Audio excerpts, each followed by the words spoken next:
Very excited, Jake. Here we go.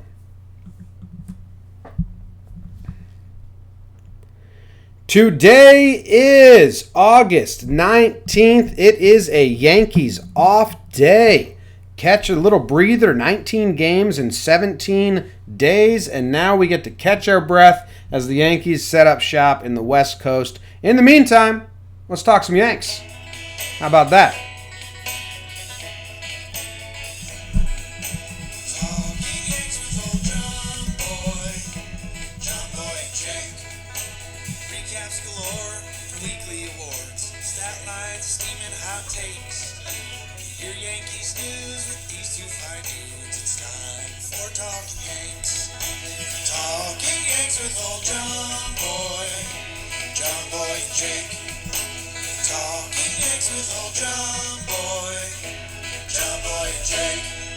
What is going on, everybody? Thank you for clicking play and hanging out with us for the voicemail episode. My name's John Boy. I'm coming to you from New Jersey, and I've got my co-host and best friend Jake sitting in front of his mic wearing a shirt with sleeves. A lot of people would have lost that bet. And a backwards El Gary hat. Jake, how you doing? Yeah, I've been rocking the gray V-neck a little bit the past couple of days. I think back-to-back days I have to go out in society, which is odd for me. That being said, the shirt is currently inside out. I realized that right when I looked down. And yeah, so it's interesting how society has left me behind on most days. Have you already gone outside into the world? No, so That's the good news. I did yesterday, though. And this shirt was also a part of my yesterday in society. So, I mean, I don't know. We've got hygiene issues. I'll be honest. The bigger, more important thing in my life is, dude, I got riled up by Aubrey Huff again. Are you okay if I, snap on him on Twitter? I'm so done with him. Didn't you already tell him that he kissed your dad once? A little bit. But, I mean, I'm going to really snap on him. Why? Well, sometimes when you snap,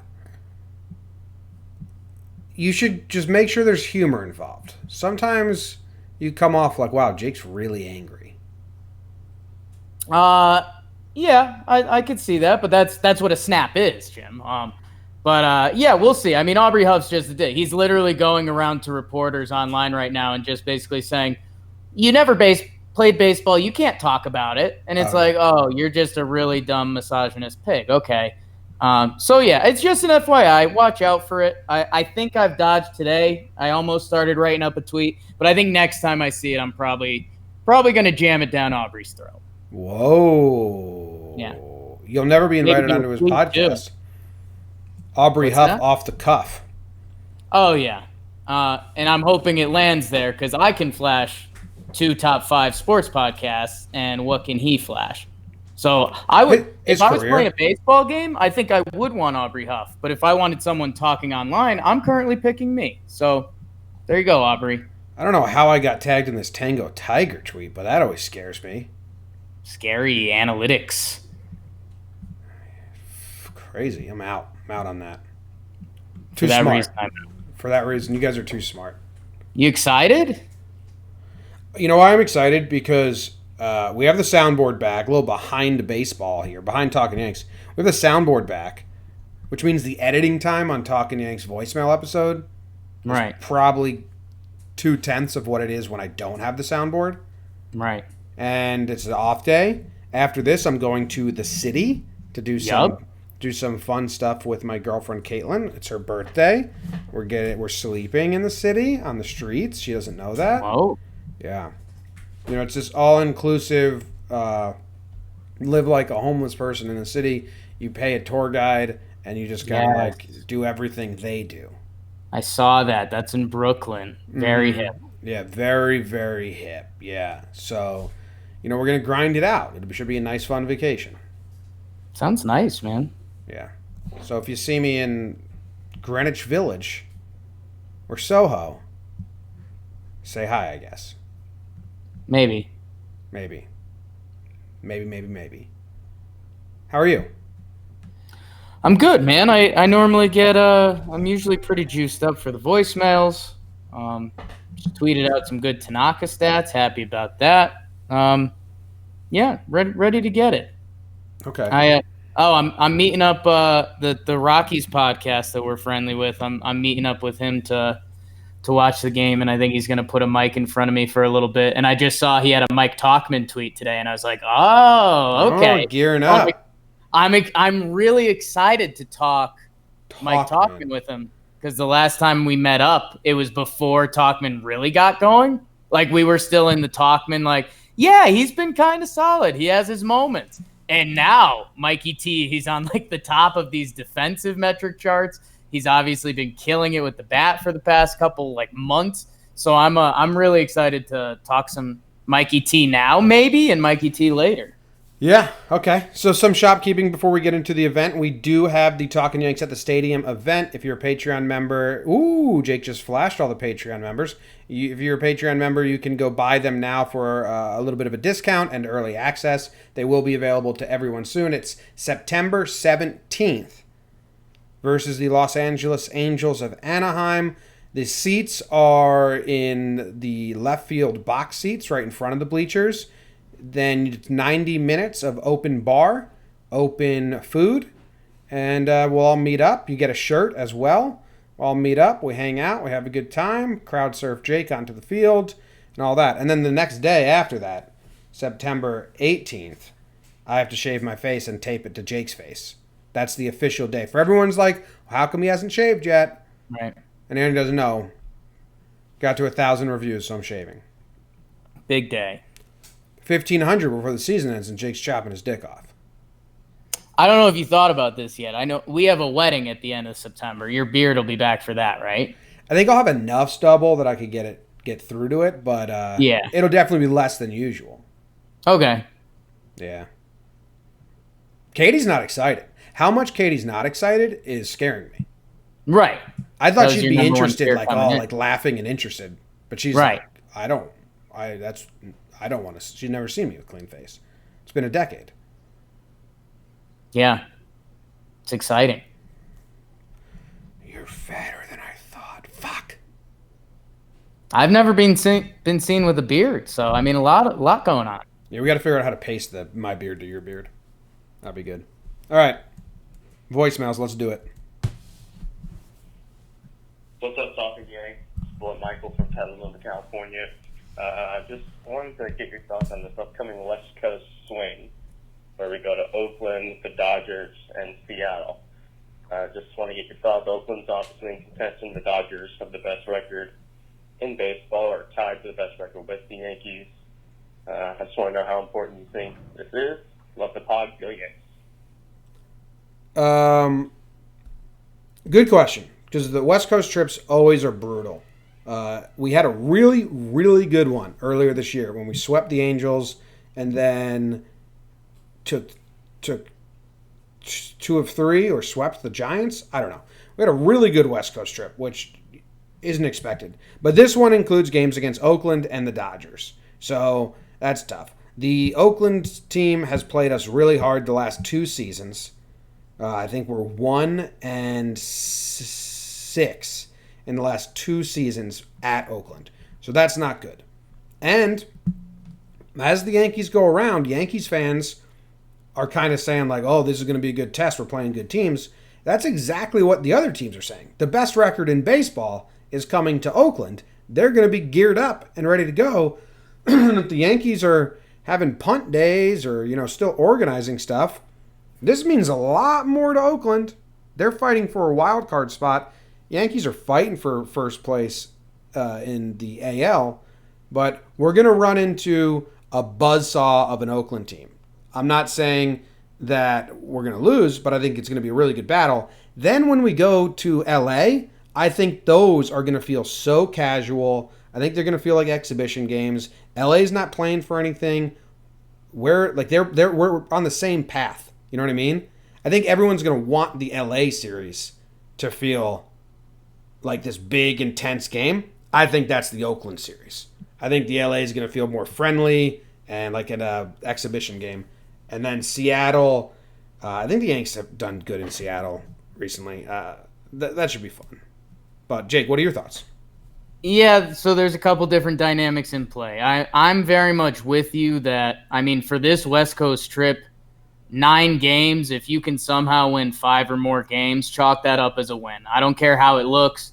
I don't care if we sweep Seattle and we lose both other series and get 1 win apiece. We're still keeping the train moving the right way. West Coast trips are absolutely brutal. I think something we line up on is this athletic series. The A's, we were there last year. They have a little bit of that David versus Goliath. Nobody respects us. They just showed Houston it. They're playing really good baseball. They're a really good team. That when the Yankees come to town, I mean, that is, their one time a year to prove it. And Oakland is going to bring it. I hope we bring it too. The one thing you have to keep in mind is like this Yankees team is going to operate like they have all year. If they split the first 2 games, but they used all 4 horsemen the first 2 games, guess what? They're not coming in for that third game. It's going to be, a Nestor Sessa show. So, I mean, have your expectations right if something like that comes up. I will disagree with you on the Dodgers series, Jim. I think baseball is building up for it, and I guess maybe if you get lost in the hype machine. But, Jim, I think the Dodgers, lined up their rotation for this. And like you said, the Dodgers, they don't really have too much to play for. They've already locked up basically the National League and their division. The Dodgers are looking for tests, and the Yankees are going to be a test, man. So I think, it depends how you look at it. Is the media going to try to overhype it? Yes. LA versus the Yankees. Is this a World Series preview? All of it. I mean, absolutely, it's going to be over the top. But I think when you get these 2 teams on the field in LA, and I mean, the Yankees are looking at right now. The Yankees are looking Paxton, Sabathia, Herman. And right now the Dodgers have Ryu the first game and Kershaw on Sunday. So, I mean, it's going to be real. It's real baseball players twirling it and being out there. Yes, I think there will be a little too much going outside on the edges. But I mean, it's going to be real. Yeah. Yeah, I think it's good. I think it's going to be overhyped. I think the media is already looking past Oakland. I think some Yankee fans are already looking past Oakland, excited for this Dodgers set. 2 best teams. And I'm like, well, Oakland's going to be a bigger challenge. That's what I think. Not that I think we're going to walk past the Dodgers. I just don't think it's indicative of anything. I think what I agree with kind of in that statement is that I think the Oakland games are going to be more intense. These are that's what I'm saying. This is an American League team that we could see in the wild card, or not in the wild card game, that we could see in the DS, something like that. Where the Dodgers, I mean, there's going to be a lot of excitement and there's going to be some great baseball. I mean, Ryu might be the Cy Young winner. Kershaw is awesome. And the Yankees are doing their Yankee thing. So I think it's still going to be good baseball. You're right. I think the intensity on Oakland is going to be up a little bit, but it'll be there for the Dodger series too. Yeah. Oh, all right. Good question. Leads us into where we're going. So good first pick by intern Luke to throw that first. Good job, former intern Luke. Yeah, it's not intern Luke anymore. Hey, John Boy. Hey, Talking Jake. It's here Torres from Virginia, originally from Puerto Rico. My question is, what, God forbid, everybody gets healthy, nobody gets hurt, and they walk on the pitching staff and all that stuff. In what order? What will be the order of what will be the pitching order in the playoffs? Who will pitch first, second, third? And the second question is, what will your 25-man roster will be in the playoffs if everybody gets healthy? If we get Stanton back, and if we get everybody back. So, how would your roster look like? All right, so thank you, Torres. Luke said we had 5 of these calls. I told him to ditch all of them because I don't want to do it. He said that we should play one and let people know why we didn't do them. It's too early to set the 25-man roster. Yeah. I will love doing it in September. It's way too early.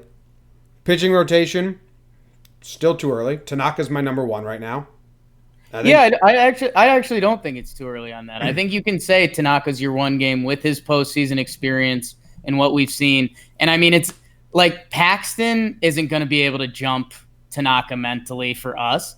And I mean, Domingo's still young. And I mean, Sevy's only going to show us so much. And I mean, do we really want IL stint, maybe his third game of the year, Sevy going game one? Tanaka, you kind of know what you have. So I think that's the part that I think we can answer that part confidently. For everything else, it's so many moving parts. Yeah, I mean, right now, Paxton would be 2 or Herman. Like, I don't care. But Tanaka's my number one right now. Yeah. That's basically about as much as we can say, right? I think so, yeah. For the hitters, you got to see who's healthy, and I mean, again, Paxton's kind of doing some nice things recently. Like, what can he earn? What do you see from Sevy? I think the bigger thing from this voicemail, Jim, is Torres DM'd me, and he was like, "Hey, my accent's not so great, so here's the questions if you didn't get it." I told him in the DM, half jokingly, his accent's better than mine. I understood him better than I normally understand myself, so. Thanks for calling in, Torres. Yeah. Thanks, Torres. Sevy's starting a rehab game this Thursday, Jake. Yeah, is that official? I heard the rumors that his wife mentioned it, but are the reporters on it now? They're not. That's what I heard, but it kind of makes sense, right? Yeah, I mean, it's everything they've been lining up towards. Yeah, so wonder what their thing is. 3 starts in the minors? Scared to guess. All right. We're scared to guess. Next. Hey, Jake and John Boy. It's Cameron from Midtown. And I was just calling in to say that I'm starting to gain a lot of trust in Tanaka and Paxton recently. And the reason why I say a lot of trust is because I had no trust before. And I'm getting an accelerated amount of trust. I'm saying trust a lot. But I'm just getting a lot of trust from them. In a playoff game situation, are you starting to feel comfortable with them on the mound? Even Tanaka or Paxton in a game 1 start. All right. Thanks, guys, for listening. Have a good week. Thanks, Cameron. I'm glad that you're starting to feel comfortable with them. I was never uncomfortable with Tanaka in the playoffs. That I've never wavered from that, even when he put together like 4 bad starts. If he didn't show us these, and it was like 6 bad starts or whatever, then maybe. But I'm comfortable with Tanaka in the postseason. 2017 was rather bad. And it was great. It's good. Best starter last year in the postseason. I'm comfortable with Tanaka in the postseason. I never wavered. Paxton, I mean, as listeners of Talking Yanks know, I got pretty mad at Paxton. I got angry. He broke you a little bit. Yeah, he broke me. He's coming back. The last start isn't great. 5 innings pitched, 4 runs versus the Indians. But there's something like in his last 9 starts, he has 3, 4, 5, 6 quality starts. 6 out of 9. Yeah. He can put together a little run. I mean, he did make tangible changes, like he started throwing the changeup more. Right. That's something that you can kind of latch onto and say, oh, maybe that's different. My confidence just with the Yankees is high, Jake. Yeah. Like, it's hard for me. I'm an optimist, and you guys know that, but it's hard for me to see the Yankees with the best record in baseball and all the firepower and the potential additions coming off the IL and be worried about the playoffs. I'm excited. Get me there. Even Paxton has, he's an ingredient of the excitement currently. And I mean, the next month and a half is going to tell us a lot. I mean, is Paxton's next 6 starts good Paxton? Because we'd feel good about him. Does he have some real struggles? Because then we wouldn't feel good about him. Sevy, we talked about it. We think he's, doing a rehab game on Thursday. Where's he at? Be excited about this team. Our bullpen obviously plays even more in the playoffs with more rest. My Tanaka tweet that's going so just hella viral, Jim. We talked about this on the recap episode. If you take out the London and the Boston 12 earned run start where he fell on the sword, he's got a 3.54 ERA this year, which is really good in the juice ball era, if we will. His 7 starts against current playoff teams, 36.2 innings, 2.49 ERA. Really good. And he's got the lifetime, five playoff starts, 30 innings pitched, 1.5 ERA. You can be confident in Tanaka. Sevy, Paxton still have to show us something. Herman, it's just a question of how's that arm feeling, babe? And what does the playoffs look like to you? Yeah. Yeah, good. Jake, I like the positivity. Thanks, Jim. Hey, guys.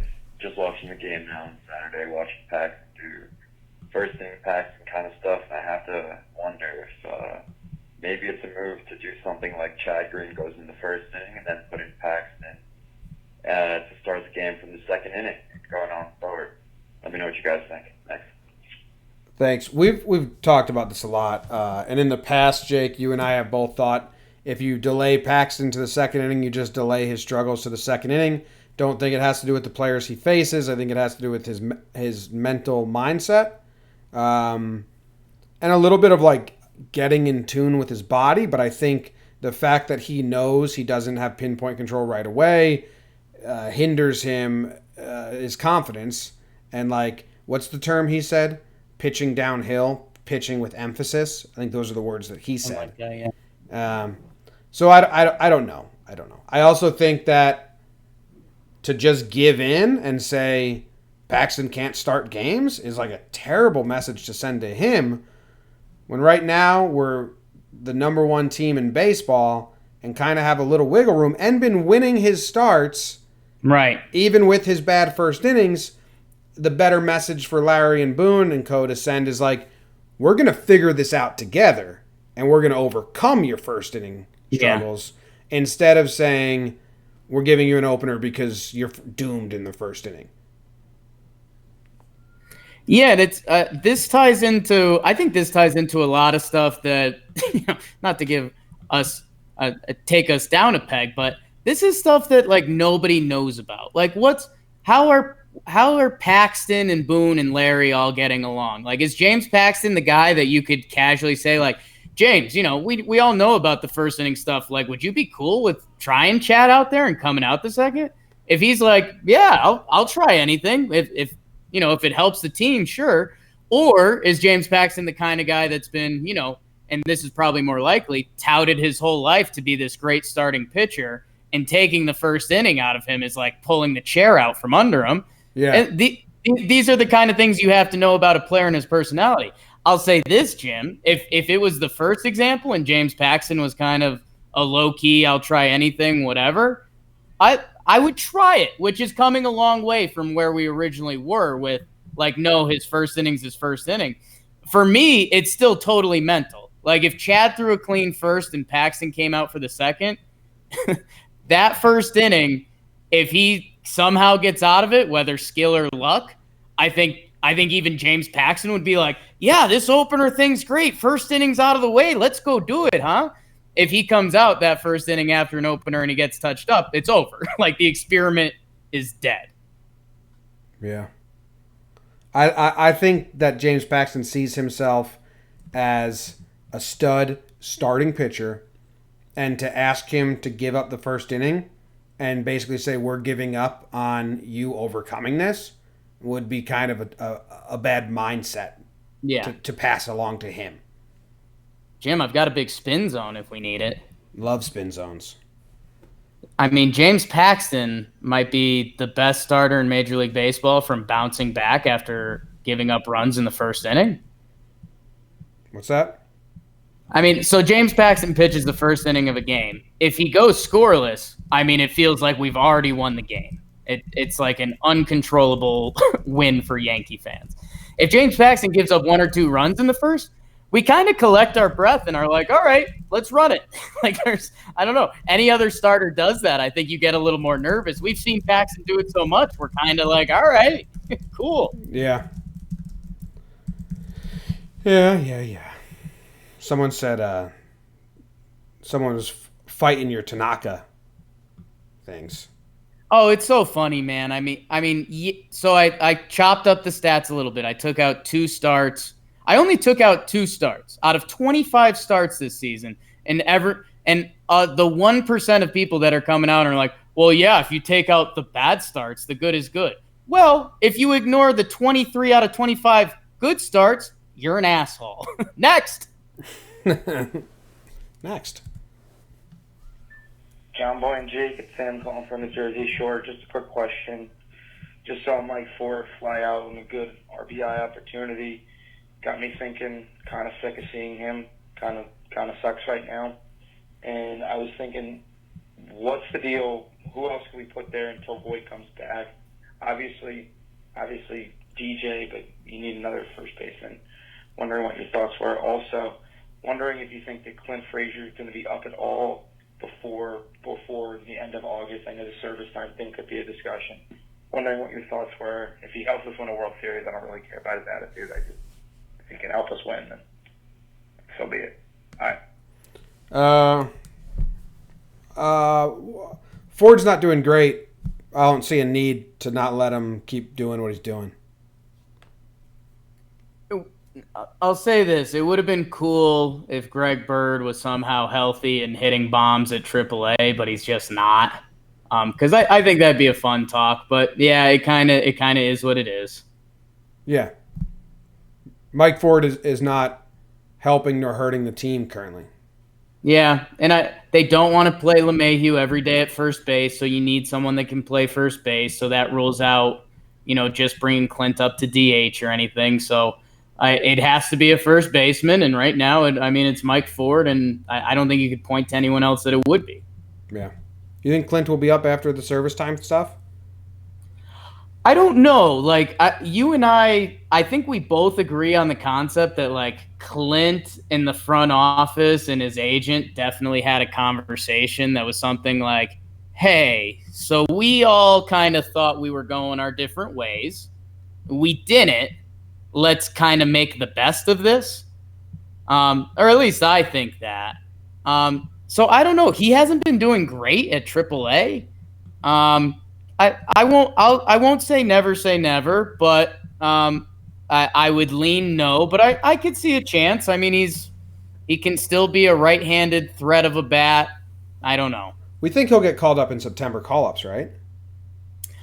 I don't know. I was going to send that back to you because, I think the majority of the stuff. So I think so. So, okay, if they don't call him up for September call-ups, right, that hammers home they don't want him in the clubhouse. That would be the only reason. Is it still you could bring up 40 guys for September call-ups? Yeah.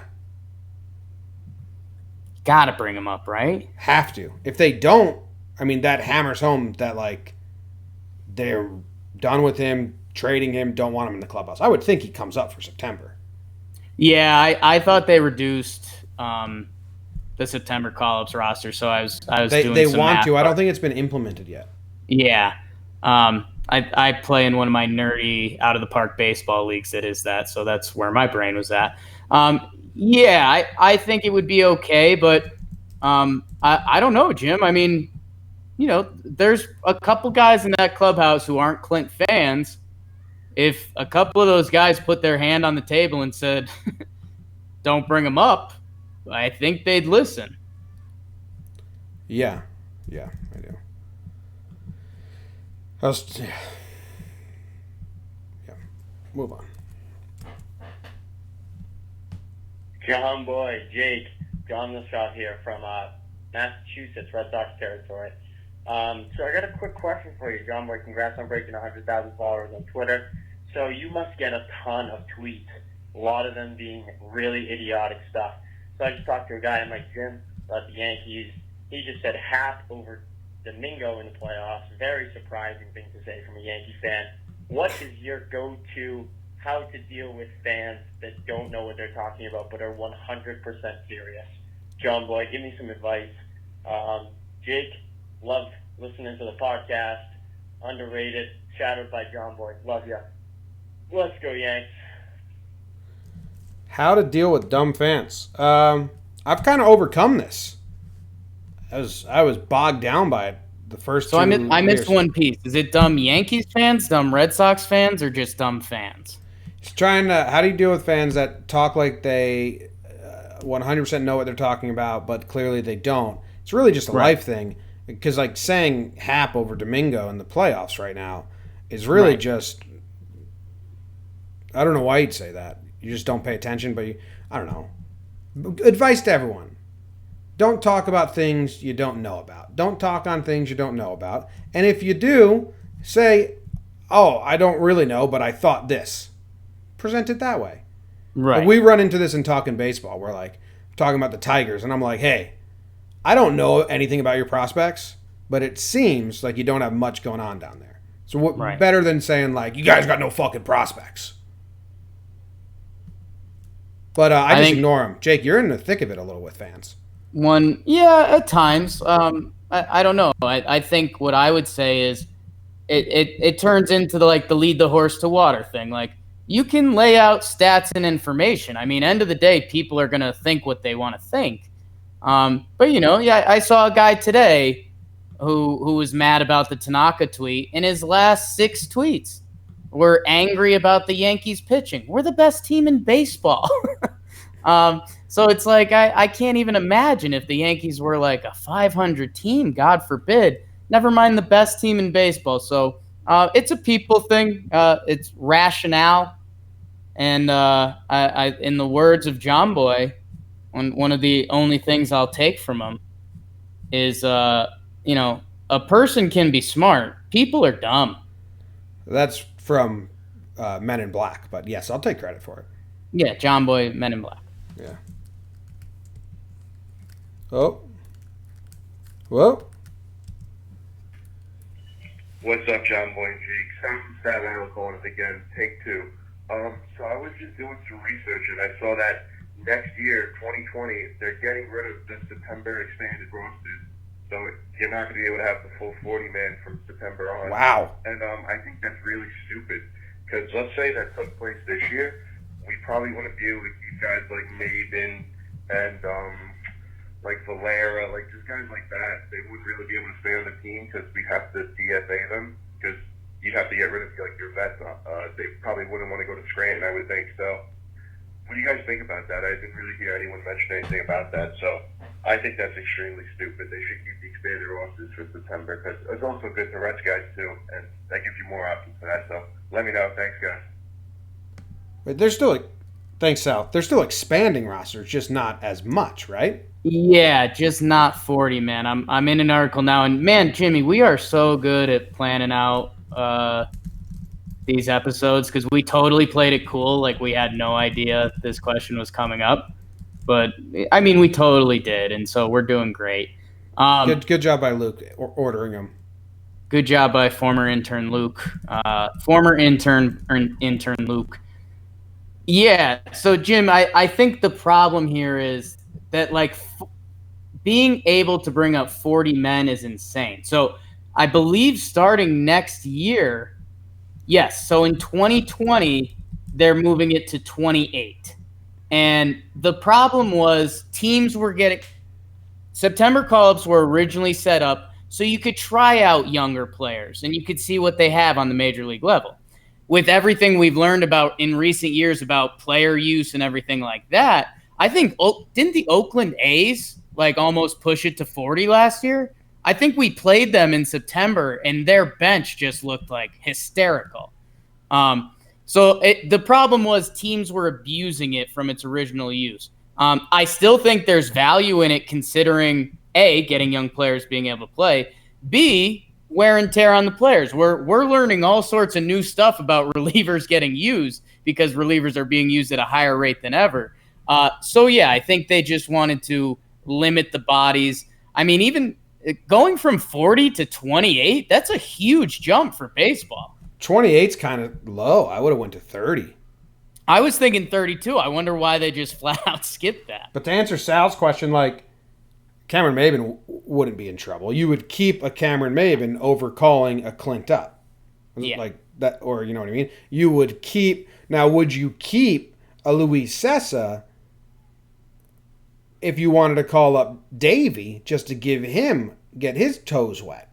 Right. Because a lot of Yankees fans are saying you would just get rid of Sessa and call up Davey, but from an actual viewpoint of business and depth, that's actually interesting. Because how much is Davey actually going to help you? You have no idea, and then you lose Sessa for nothing.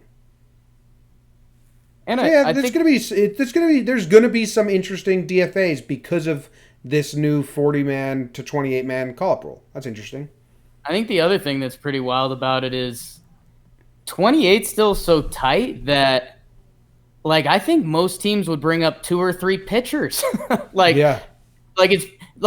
It's probably 2 pitchers and 1 field player, but like teams are just going to bring arms to keep their good arms fresh. It changes it from calling up young guys so they can experience the MLB to calling up 3 more players that can help you win every day.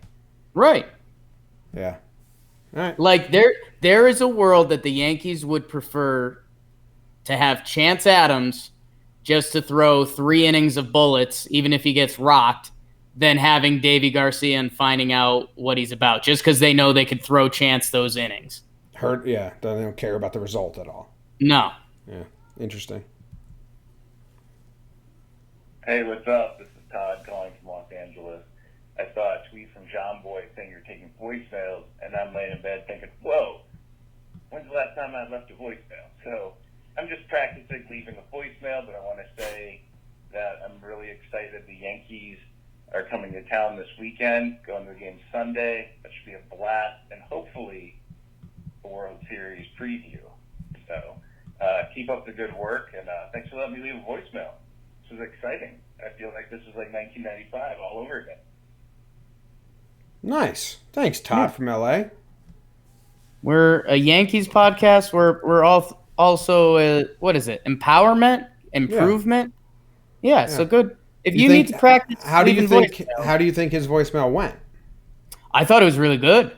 What do you dislike when people do? When our callers leave voicemails, what do you dislike? What do you like? Instruct someone how to leave a good voicemail. I dislike a ramble voicemail, and I say that because I used to be a ramble voicemailer. Are you talking about personal or are you talking about on the show? Both. Oh, okay. Both. I haven't listened to a personal voicemail in years. Are you kidding me? But yeah, I know. I used to struggle leaving voicemails. Oh, yeah. I would have to call my coach of my hockey team when I was in high school. Yeah. And I would just leave the dumbest fucking voicemails. Yeah. So, all right, bye. Yeah. But, all right, good job, Tom. Good voicemail. We got Luke's got these as 2 in a row. Okay. What's up, guys? It's Camden from Raleigh. I was just wondering at what point is Gio Urshela going to qualify among league leaders for batting average? Because, I mean, the dude is putting on an absolute show, and I would just love to see him up there being recognized on the league leaders. Thanks, guys. Bye. Hey, John Boy and Jake. This is Joy from Texas. With Gio the God hitting as hot as he is, as you guys mentioned, he's now in the conversation for the AL batting title. But obviously a component of that is getting him enough at-bats to qualify. I haven't done the math personally, but I saw someone calculated he needs to average around 3.5 to 4 at-bats per game for the rest of the season. Our offense may be explosive enough that he may be able to get enough at-bats even with rest days, but it seems like it'll be pretty close. Considering the injury bug the Yanks have dealt with all season, if Gio stays hot and getting him qualified seems within reach, you think the Yanks should try and give him the at-bats, even if it means pushing him a little bit more than normally would, like not giving scheduled rest days, or maybe slotting him at DH when they normally would have a rest day? How do you weigh trying to achieve this individual milestone against making sure Gio stays healthy for the playoffs and not deviating too far from plans you had in place for the team? Interested in your thoughts. Thanks, and go Yanks. All right. Camden and Joy. Joy laying out all the avenues that we can answer and go down with this situation. We talked about it a little bit. I don't know what episode it was. But basically, Brian Hoke had the tweets. So I'm going to try and find the stats. I think he needs like 3.6 every game. He needs 3.1 plate appearances per team game. So that's everyone in MLB needs 3.1 plate appearances per team game. So, I mean, that's pretty easy to figure out, right? Why don't they just say that's 162 times 3.1? That's 502 at bats. Right. Nobody can do that math. So that's 385 coming into today. Gio had 372 this morning. Plate appearances or at bats? Plate appearances. Okay. Well, let's. Here's a test. In the month of July, Gio Urshela had 75 plate appearances. So that leaves him a little short. In the month of August so far, he has 72, and it's August 18th, August 19th. So he's been playing more. I think, Jim, if he essentially plays what he has been playing pretty much every day with an off day or a DH day mixed in, I think he's going to be qualified or so close to qualified that he can take the zeros on his batting average if he wants to. Yeah, so I believe you can trade 0 for 3s for every game. Say he is... If he comes 9 at bats short, Gio Urshela could punt 3 games that would be 0 for 3, 0 for 3, 0 for 3. So he'd add an 0 for 9 to his average, and if that still gets him the title, he gets the title. Right. So, do you think it's a player-to-player basis? Do you think you have to say, like, you have to weigh his health? You have to weigh how much he cares about it? If it's him versus DJ, is that fun? Him versus DJ is fun until it's not, right?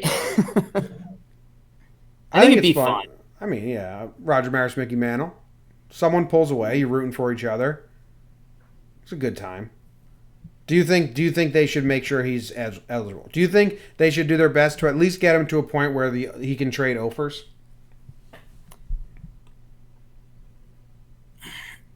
It's a player-to-player thing, right? It's kind of what I said about Paxton. You have to know what players you're dealing with. Is this a huge thing for Gio Urshela? Which it probably is, seeing as the guy had an OPS that started with, I think, a 5 coming into this year, and now he can win a batting title. I think they're going to go for it. I think Gio Urshela has been so good and such a fun part of this Yankee season that, like, you kind of got to push it. They're not going to risk him getting hurt, but you got to push it as far as you can naturally. All right. I agree.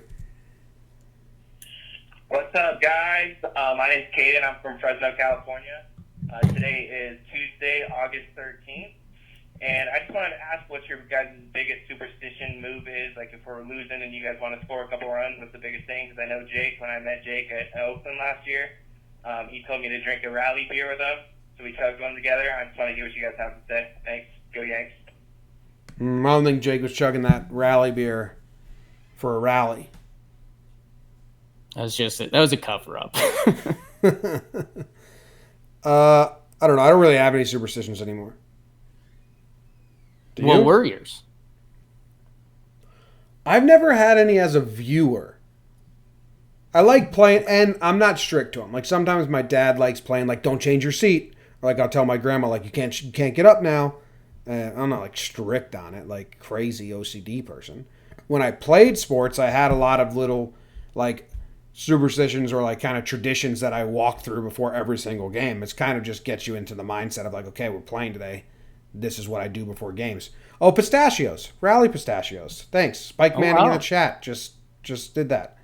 Yeah, rally pistachios. Man, I haven't been on Periscope a lot this season just because I was so busy doing other things, but rally pistachios were very real for a while. And very fattening, I found out. Highly fattening. Yeah, I don't know. I tried to get in the game with the kids a little bit. I did a couple rally White Claws, trying to be fun. I don't have any real ones. I'm just a big, like, I don't know. Growing up, like, it just always seemed like it would be an 8th inning Yankees rally, and my mom would, like, hit the blender, and I'd be like, "Are you kidding me? Like, what's happening? You can't be doing this during a Yankees rally. And I still feel like weird stuff like that happens. So if something happens like that around me while there's stuff going on, I'm like, okay, guys, we have bigger things at hand here. Superstitions, Yeah. Twitter has ruined jinxes. Oh, sure. That's my least favorite thing. Hey, how's it going? This is Evan Johnson. I'm a Mariner fan from Seattle. I actually live in Colorado right now for graduate school. But long story short, I just wanted to get your advice really on how to deal with these kind of down years. It's really been down years for a long time as a Mariners fan, but obviously the Yanks, they've pretty much always been good, and you always have those 27 rings to kind of talk about regardless. But from a team that's literally won nothing as far as a World Series goes, how do you recommend coping with this? Do you just recommend, focusing on the little good things such as prospects and everything, or do we just kind of hide in the closet? Honestly, don't really know what to do, man. I really hope the boys turn it around, but it's kind of a complete rebuild right now. But anyways, hope you have a great day, and just let me know what you think. Hey guys, it's Bubak. Listen to the newest app. Somebody said something about if the Yankees were under 500. And that made me think, what if Yankees were under 500? How would Talking Yanks go? Would it be a brutal show to get through? Just curious. Love the show. Love what you're doing, guys. Go Yanks. Thanks, Bubak. And Evan. So we got a Seattle fan calling. Are you listening to Talking Yanks? That's interesting. Appreciate you.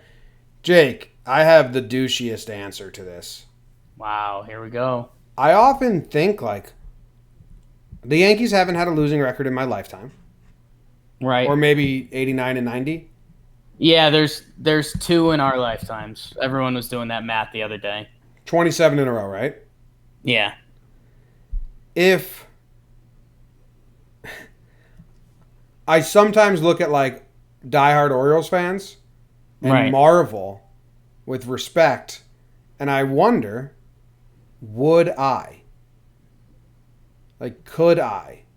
I've never been put in the situation to root for a losing team. 2016, the Yankees traded. They're still winning a good amount of games. Right. If you're a Mariners, bad team. Yeah, if you're a Mariners fan, would you be a diehard? Do you watch casually? Giancarlo told Marlins fans, I'd watch casually for a while. Maybe not at the stadium until they get a good product. I don't know. I'm just very blessed that I was born into Yankee fandom, and I don't have to deal with this. Yeah, I mean, my biggest talking point on this is being a Knicks fan. It's a lot of emotions. You have to find your times to have fun with it and see where you land. You have to grasp on to hope wherever you can. Seattle, did you know me and Shed Long are beefing? I'm just a beef guy now, I guess. Yeah, you're beefing with everyone. I'm just a beef master. Call me the beef master. Shed Long tweeted about that Little League kid, and he was like, that's not sportsmanship. That's like being a loser. And I was like, oh really, Shed Long? Do you know you're on the team with the longest playoff drought in sports? Should you demand a trade? Or are you okay with being a loser? You just walk all over yourself, and I don't know, Jim. I think the biggest thing, and we stumbled into this in an old episode of Get to Know Us, I think if we were born in Seattle and we liked playing baseball and our parents were Mariners fans, I think we'd be Mariners fans. We pretty much ran through our whole group of friends at one point, and we're like, oh yeah, we pretty much all like the same teams our parents did. Yeah, it's true.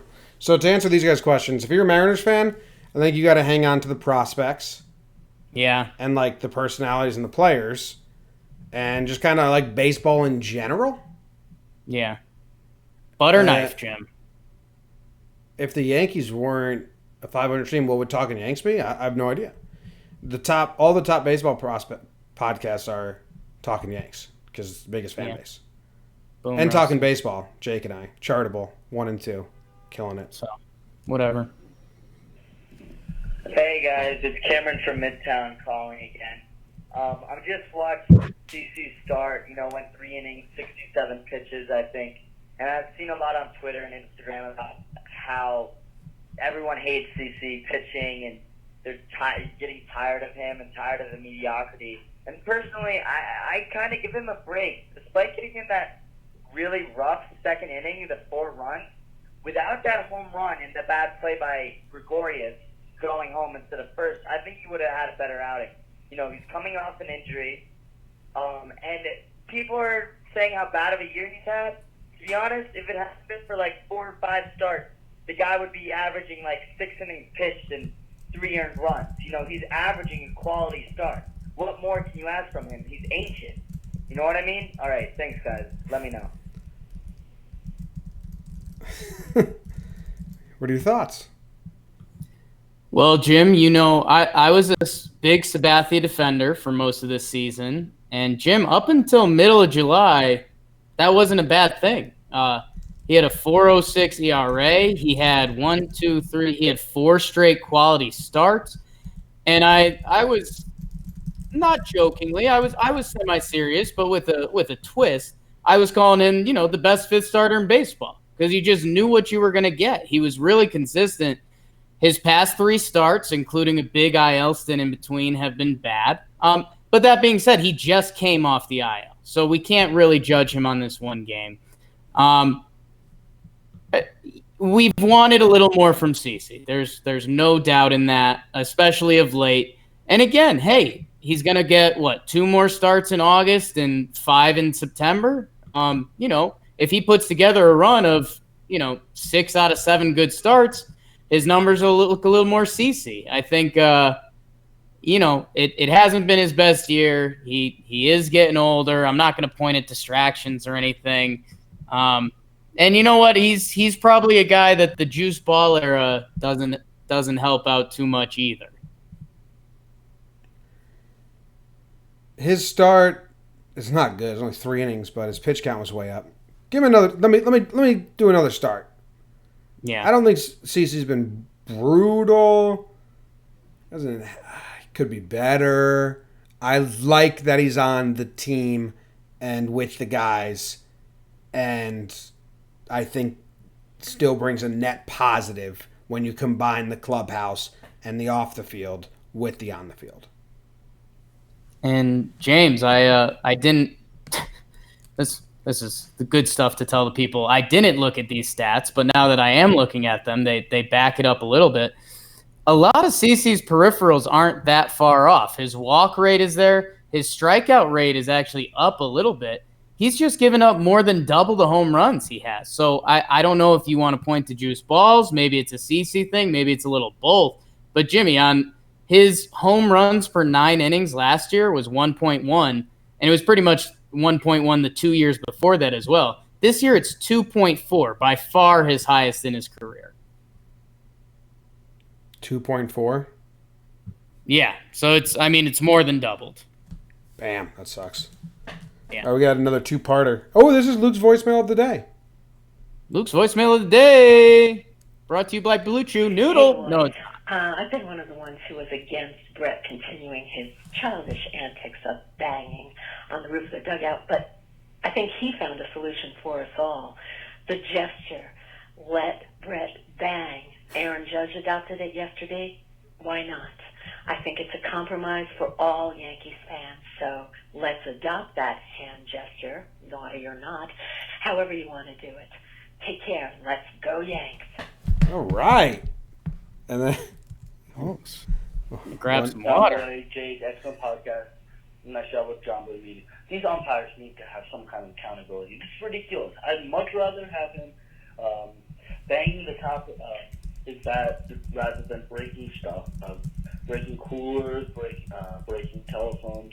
And CC had absolute right to go after that. Keep up the job with John Boy Media. Umpires are bad. Let Brett bang. We talked about this last episode, right? Like how we feel about it. Brett says he's just trying to rile up the guys. It's clearly trying to tell the umps he's not happy. Judge kind of said it's going to be the new rallying cry. I'd get a kick out of all of it. Just understand that if someone from the outside looking in was looking in at this, yeah, it's not an amazing look to have a 35-year-old guy banging his bat around the dugout. So, yeah, on the outside world isn't going to be a fan of this, and that's fine. But we are. It's a lot of fun. Everything with Brett. But, yeah, I mean, I'm trying to think of a comparison. Like, imagine if Pedroia a few years back was doing this on the Red Sox. I mean, we would be calling – there'd be all sorts of short jokes, blah, blah, blah. So, yeah, we like this, and let's have some fun with it. And if it helps us rally, let's rally. But, yeah, no, from the outside world, it's not the best look. What up, Talking Yanks? It's your boy Michael from Petaluma, California. I'll be at the Yankees-A's game Tuesday and Thursday at the Coliseum. Go Yanks, I can't wait for that. Here's my question for you guys. If you have to construct a starting offense, a starting football offense, quarterbacks, linemen, receivers, head coach, offense coordinator, who would it be? You got the usuals like Floyd and Stanton and CC and Gary, but if you could construct a whole starting offense, who would it be? Thanks, guys. Love the show. Go Yanks. Did you listen? I tuned it out by accident. I think we did this a little while back. It was the Yankees football team. We've done this like twice already, but now we've added a free safety with Talkman. Talkman's playing free safety, and Jim, he played a little quarterback in high school too. We like Judge at quarterback though, right? 6'7", just chucking it. My tight end. We liked Hicks at quarterback. Hicks at QB. Judge is Gronk size. Guardy's the slot receiver. Exactly. I love it. Yeah, Guardy's the easiest slot receiver in the history of slot receivers. Yeah. Trying to think. Who's your running back? Tyro? Gio? Running back. Glaber? Jim, I probably got a couple running backs. I think I might have Gary as the power back. Gary, the short yardage back. I like that. Yeah, okay. Third down back. Yeah, I like that. Maybe Talkman's the speed back? No, he's safety. Cameron Maben. Cameron Maben's a good shifty tailback. Yeah, that's good. I like that. Okay, so Maben and Gary, speed and power. Judge is your tight end. CC's your nose guard. Yeah, they're all those big bodies. You got to throw them. Just put like front. Paxton, Happ, Ottavino on the offensive line and let them suck. Just get crushed. Yeah. The relievers are tough. Britton could probably play some linebacker. He's a Texas boy. What about Glaber and Gio? Just special teams? They're tough. They're like the defensive backfield kind of. Glaber might be another safety. Gio's a tough one, man.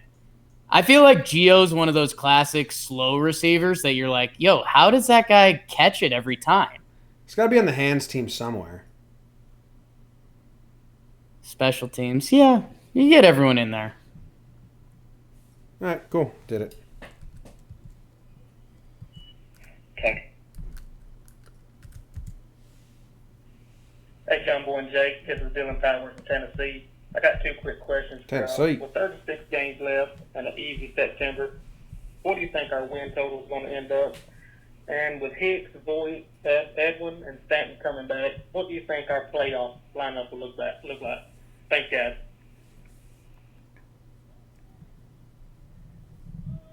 What do you think the lineup looks like with Hicks? And is Hicks coming back? Do we have an update?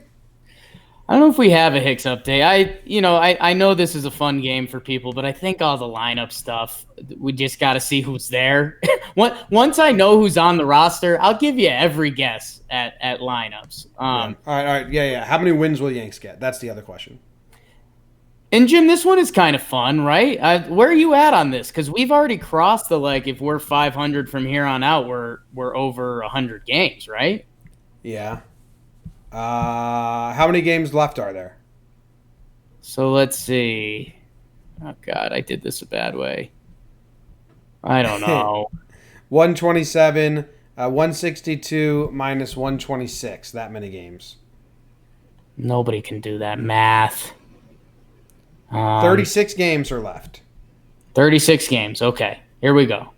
36 divided by 2 is 18. 18 plus 9 is 27. Oh, no. Yeah, so 36 minus 27 is 29. We're gonna go 20, 26 and 10 in the last 36 games. Wow. Where's that put us? Puts us at 109, Jim. One better than the Red Sox last year? Yep. Perfect. I just figured it out. How about that? There's some serious gobble math from you. Gobble, gobble, gobble, fat turkey I am. I'm not here for living. I'm here for Thanksgiving. It's a nice song. Thanks. Yeah, It's about killing turkeys. I've got us between 105 and 110. This West Coast trip is going to be a part of it. Is this a 6-9 West Coast trip or a 3-9 West Coast trip? Because that could happen pretty quickly. Classic Jakey taking 5 different answers. 110. Whoa! Classic John Boy going with a soft answer. Push the limits, man. Talking Yank. This is Ben from Tulsa, Oklahoma, and I recently DM'd Jake and told him that we need an event in Texas because I'm the biggest Yankees fan, probably in Oklahoma. And so hopefully that comes around next year because he said it wasn't available this year. But what I was going to say is, can we just take a second and realize how unbelievably good DJ LeMahieu has been? Just really sit on that for a second. I mean, come on, this dude's insane. Thanks. Bye. I'm sitting on it. Sitting on all of Texas. Sitting on all Texas. Yeah, that my guy reached out because Jim, I was looking into this because I still have a lot of friends there. I was like, oh, when do the Yanks play at the Rangers this year? It'll be cheap tickets. I'd have a free place to stay. I could probably do something fun. It's the last series of the year, and it's during our buddy Nick's wedding, so we're going to be together in Maine. So yeah, that didn't exactly line up. More so, however, dude, the LeMahieu thing's awesome. David Cohn using that Little League comparison the other day, that no matter where you put him, he's the best player. That's nuts. You don't say that about major league players. Where do you want to see him play before the season ends? Ooh, do you think the Yankees do a fun day? If the Yankees get 109 and they have another game, do you think they do a fun day? It'd be cool to see CC manage, Joe Torre used to do that. Right. They used to let guys manage a game, be the bench coach. I wouldn't hate seeing Gio or LeMahieu play shortstop for an inning or two because I think they both can do it. Gio at short would be fun. Nah, put LeMahieu in center field. I guarantee he robs a home run. He's not that fast. Oh, put him in right field, dude. He's 6'4", short porch. Give him enough innings out there. He'd have a chance to rob one. I bet he could. Hey, Voit and Chris Carter played right field the last couple of years. Oh my God. Urshela kind of plays short when they do the big. Neil Walker was DJ last year, and he played right field. He started 18 games out there. Yo, Disco Neil, man. Tough for Disco Neil, but he's absolutely a D squad LeMahieu. oh yeah. That's actually a compliment. Hey guys, it's Brandon from Jersey City. I was just curious what your thoughts on Luis Severino and what he needs to show you in order to be effective in the playoffs. So let me know what you think. Love the show. Thanks, guys. What does Sevy need to show you to be a playoff pitcher? That he's good. Is there a better, more wordy answer than that? If Sevy's good. Well, I guess because I mean your definition of good is probably different. I mean, if he looks like Sevy, he's hitting 100 casually, throwing 98 nice, slider looks good. But he's like maybe he's throwing 2-3 innings at a time and he's getting knocked around a little bit, but his stuff looks good. Is that what you care about, or do results matter as well? Results matter. His stuff technically looked good at the end of last year. Right. Yeah. So he's got to be getting results and looking good. Okay. I like it. Yep. All right. Next. I'm too excited for Sevy. We'll try this again. John Boy and Jake, what's up? Just wondering, assuming we get Sevy stretched out for this year, maybe up to 65 to 75 pitches, what should we expect for him next year? Do you think he could potentially be... Ask that in the offseason. I mean, we don't know what Sevy's given us in 2 weeks. Yeah. I cannot skip that and go to next year. If he's healthy, I expect him to be good. Gentlemen, Simon from Greenville, South Carolina here. Gio Urshela, man, I keep thinking this is a fluke, but I can't deny it anymore. I think it's the real deal. So I've been thinking about next year, and I think this is where I'm landing. The Yankees clearly don't want Clint on the Major League roster. So my thought is we move Andujar to left because the Yankees love him and they're not going to trade him. Clint is gone. Gardy might be a walk here. Keep Gio at third. And rotate Giancarlo and Andujar to left? Do you think a new position for Andujar makes sense given what Gio's done? I mean, you can't just let him go, right? Like, he's mashing ball up, and his bat is just through the zone forever. I don't know. Like, it's a numbers game, but I feel like it's possible. Sucks to lose Gardy in this scenario. What do you guys got for next year with Gio and Andujar in the lineup? Thanks. What do you got, Jake? It's a fantastic question, and we'd love to address it from November through March. It's a lot of fun now. Hi guys, this is Zach from Long Island. I just watched the Saturday's game against the Indians, and man, that whole umpire debacle with throwing Boone out, throwing CC out, throwing Gardner out. This season, it just makes me madder and madder. It's been absolutely atrocious. And it's not just the Yankees; it's happening across the board. Umps staring into dugouts and just staring holes through players, and they chirp back at them. And they get thrown out. It's completely unfair. Do you think there's anything MLB can do? Or, what's the current status in the situation? All right, love the show. Bye. MLB's never done anything for 100 years. I think I'd like to say it's reaching a boiling point, but I guarantee sports radio jocks in 1987 were saying, this is getting the worst it's ever been. And they've never been accountable. The fact they don't have to, answer questions... They don't have to do anything. They don't get demoted for being bad like players do. I'm not out to, hate umpires. But there needs to be some accountability. Yeah, accountability is the word. I mean, NBA, they have the 2-minute report at the end of games, and, the refs talk about it. The umpires don't have to answer for anything. I mean, that's the next, and I don't know if it's in the labor negotiations or if it's individual negotiations between MLB and the Umpires Association or whatever, but it's straight accountability. It's pretty annoying. It's pretty frustrating. It's pretty frustrating. It's not how life works. It's not how life works. The 3 umpires that have all done it with the Yankees, they're all been rookie umpires. And this last guy was just staring in the dugout, waiting. They definitely wanted to throw people out. They were ready to play baseball, and the umpire the umpire was the only person on the field not ready for baseball to be played. That's a problem. Yeah. Hey guys, Ben from Florida here. Just wanted to know if the Yankees get to the World Series and it's a Game 7 situation, ninth inning, and they're up, how much runs would you need to be for CC to get the last out? Alright. That's kind of cool. Yeah. Dude, that's kind of cool.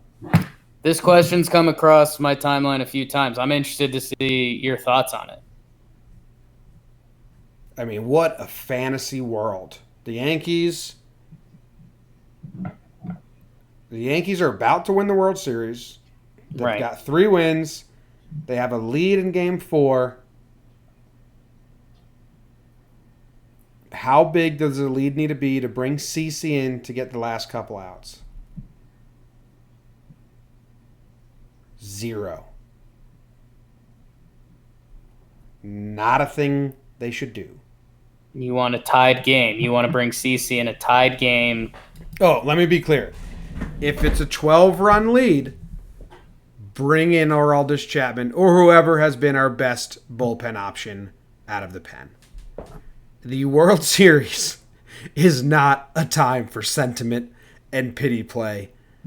Fucking win the World Series. I'm team double digits on this, Jim. 20 runs? Oh, I'm 10? team double digits. If it's 10 plus, I'm okay with it. Because here's what people are missing. What if he does bad? What if he loads the bases, gives up a single, and now it's 10-1 with 3 on, no outs, and you have to bring in a guy, and now CC walks off the mound like a fucking loser who got pity play and didn't do it. Don't ever do this.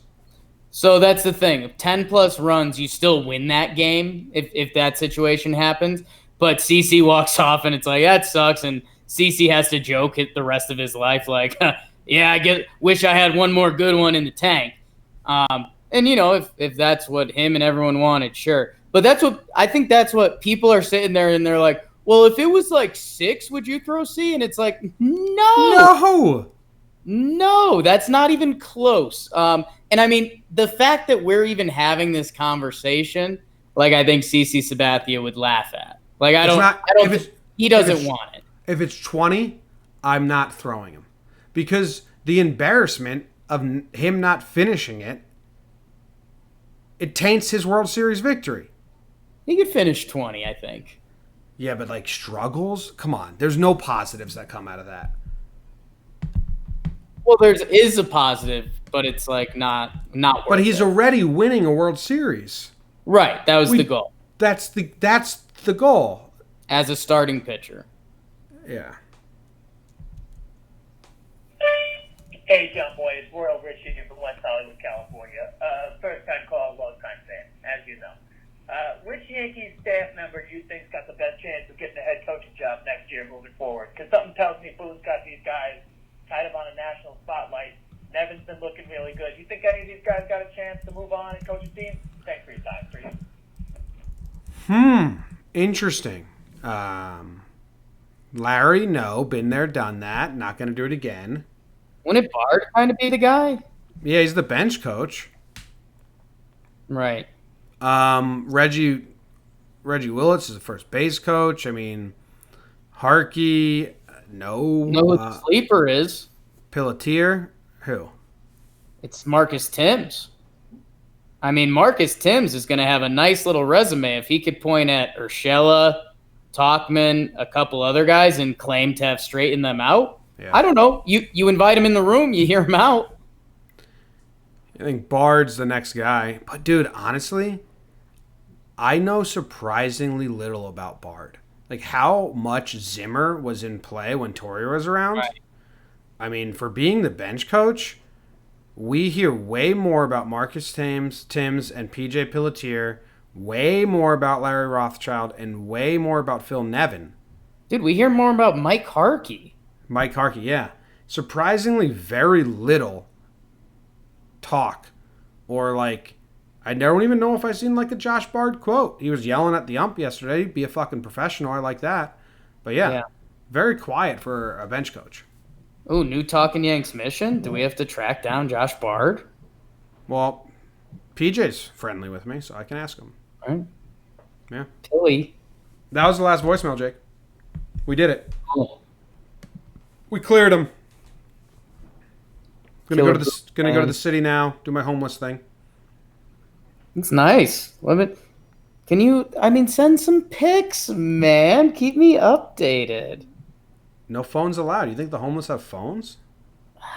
That's a good call. That's a good call. Are you dressing homeless? Do they provide homeless clothes? I kind of live there. Right. I own multiple of these I Love Baseball shirts. Sure. But it's always scary because I wear them so often that people probably think I'm doing a Jake and just wearing the same clothes over and over again. When you say doing a Jake there, what was that in reference to? You wore that shirt yesterday. Now you're wearing it again today inside out. Okay. Yeah, it's basically two different shirts, man. You just put the BO part on the outside world now. Yeah. Let everyone else enjoy that. Let that breathe. That word resound. Bob Barrack. All right, that ends this tomorrow. Well, actually, I will not be able to record Sharp Stats tomorrow, and this is a very new development. Realization. Oh, no, we can record it late night after pregame show, like 8 p.m. This is behind-the-scenes stuff. Anyway. Yeah, well, behind the scenes. We'll figure it out. Thank you guys very much for listening. If you want to give a rating, it's a 5-star ordeal or a review. That's cool. You could say whatever you want. Like, use it as a soundboard. If you got something you got to get off your chest, just hit 5 stars and we're fine with it. Totally cool. We are out of here. Go Yanks. Tell them, Grams. All right. Chat says Jake's wearing a gray shirt. He must be hungover. That's not what the grout fit is. It's not a full grout fit. Yes, I may be wearing a gray shirt and a gray hat, but I have very nice navy blue sweatpants on currently. So you played the grout fit like it was a real thing, and I was very happy with the feedback I got. That was like, what the fuck is Jake doing? I was happy that the grout fit community came to me, and they were happy that we brought it out. The grout fit community. Losers. So pumped I don't have to edit all these voicemails in manually. Did you Google grout fit? You know it's a real thing, right? Yes, I know it's a real thing. I'm embarrassed that you use it. I think it's like a millennial hipster teenage girl thing. Do you think I'm using it in a cool way? I'm talking about myself being disgusting. You kind of mentioned it like it was a cool hip thing when you first said it. How many things have I brought up in a cool hip way? I don't know. On the scale.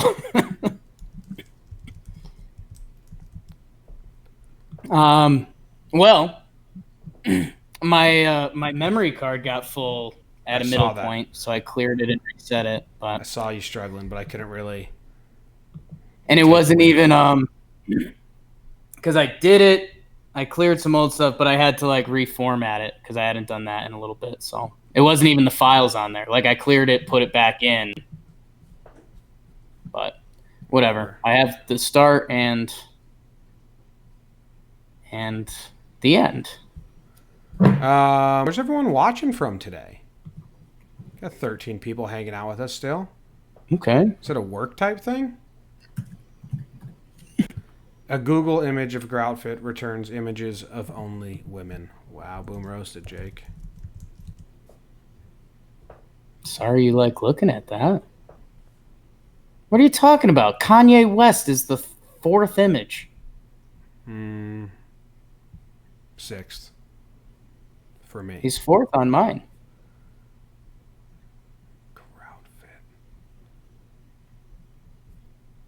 Same people that say Groutfit say Sunday Fun Day. Sure. At work. Whoa, what's up, Keith?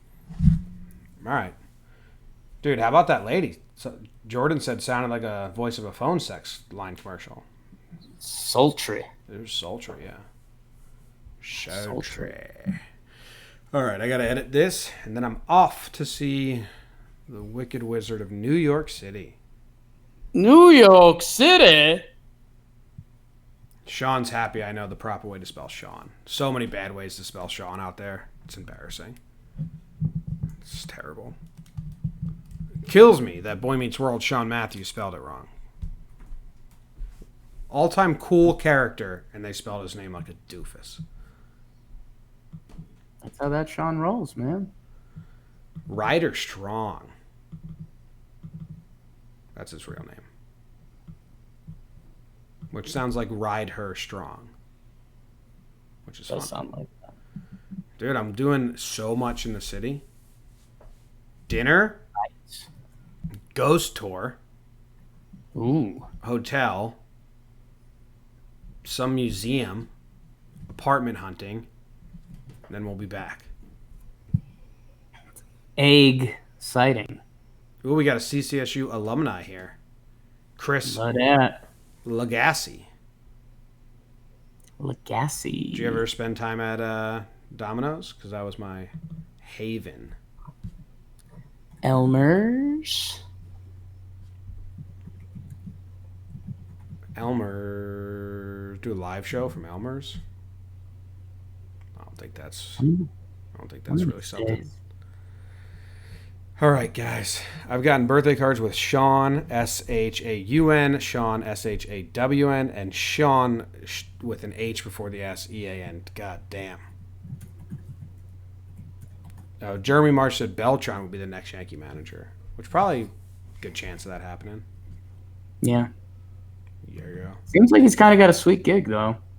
Yeah, but he did interview to be Boone. Yeah. Seems like you have interest in that. Yeah. What if he didn't? He's like, nah, I just wanted to see. Just want to see if I could. Crazy things. Crazy. Boone's getting a lot of love from Yankee fans recently. Best team in baseball. But it used to be overwhelming hate. Oh, yeah. And all the ejections and like just having his guys back goes a long way in this market. Why didn't they give it to Mattingly? Mattingly's kind of known as a bad manager, right? He had like those couple like big time mental errors that like you almost can't overcome. Yeah. And he's kind of just a lame duck manager in Miami right now until they get good, and then they'll definitely move on from him. Which sucks, but it seems like that's definitely the play. Yeah, they probably give him next year, and they'll be bad again, and then they'll have to move on. Yeah. All right. We're out. Thanks for hanging out with us, guys. We will see you later.